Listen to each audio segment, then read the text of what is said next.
Why is Chennai flooding? Were there absolutely no lessons learned from 2015?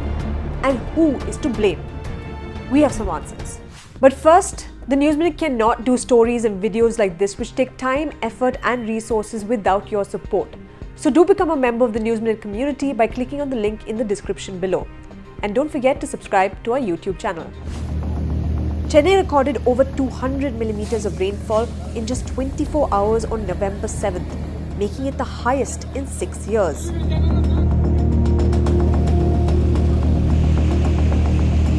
Boats evacuated senior citizens, others waded through waist-deep water, roads turned into rivers.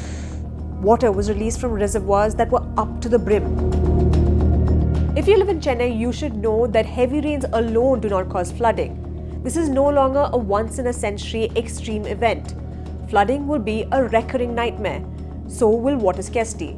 Because in Chennai, both floods and drought are interlinked. Let me explain why.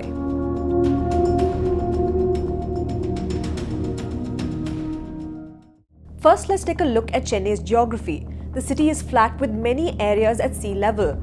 So when it rains, draining of water is especially hard. But rivers like the Kuam, Adayar and the Kosathalayar serve as natural drains. The city's lakes and tanks are buffers. Wetlands like the Pallikaranai marshland act as a natural sponge, absorbing floodwaters. But Chennai's rapid urbanization and rampant encroachments have killed its water bodies. Take the Pallikaranai marshlands for example, which was 5,500 hectares just decades ago. It's now 600 hectares. It is now 1/10 of its size. So these urban wetlands that should have helped mitigate floods and help with groundwater recharge are instead residential buildings, IT parks and garbage dump yards. You heard that right, not one but 2 garbage dump yards. Oh, and let's not forget, Pallikaranai marshlands have also been encroached by central government buildings like the MRTS, NIOT and the Centre for Wind Energy. It's not just Pallikaranai, even the wetlands in Ennur have been eaten up. In fact, since the 2015 floods, activists allege that public sector undertakings like Kamraj Port and Bharat Petroleum have allegedly encroached over 650 acres of wetlands. Even Tamil Nadu's power utility, TAN Transco, has allegedly encroached nearly 40 acres of wetlands in Ennur. Are you still wondering why Chennai is flooding? Well, it's a similar story for our rivers. Take a look at these satellite images of the Adayar River and its floodplains put out by Raj Bhagat. That was the river back in 2007. Fast forward to 2020. You're looking at images of residential buildings and commercial buildings in the floodplains of the Adayar River. Chennai had over 600 water bodies in the 1980s. Most of these lakes and tanks have disappeared and are now nothing more than the names of neighborhoods or roads like Velachery or Lakeview Road.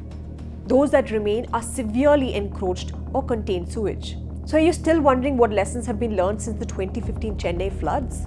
Now, while our natural water bodies have been destroyed, why do Chennai's stormwater drains fail every single time there's a downpour? There are several reasons. For starters, experts say that a city should ideally have stormwater drains twice the length of its roads. So Chennai should have 5,000 kilometers of stormwater drains. In reality, it has just over 2,000. Missing drains means waterlogging. But that's not all. The city's drains haven't been designed to hold between 50 to 70 millimeters of rainfall per hour. In theory, some can hold only around 30 millimeters. Now add poor road design and badly constructed and maintained stormwater drains, and the problem magnifies.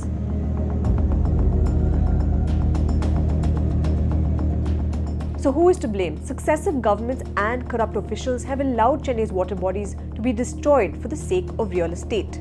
While the government is quick to vacate the urban poor living near riverbanks, the real encroachers get away scot-free. For Chennai to be flood-proof, experts say that the city needs a complete revamp of its urban planning, one that is scientific and takes into account the city's water bodies and flood-prone areas. The city also needs more open rather than built-up spaces. There is also a necessity for a disaster management plan, one that is detailed and location-specific. And although it may be impossible to reverse much of the damage that has been done to Chennai over the years, the city and its officials must try to make Chennai more resilient for the future.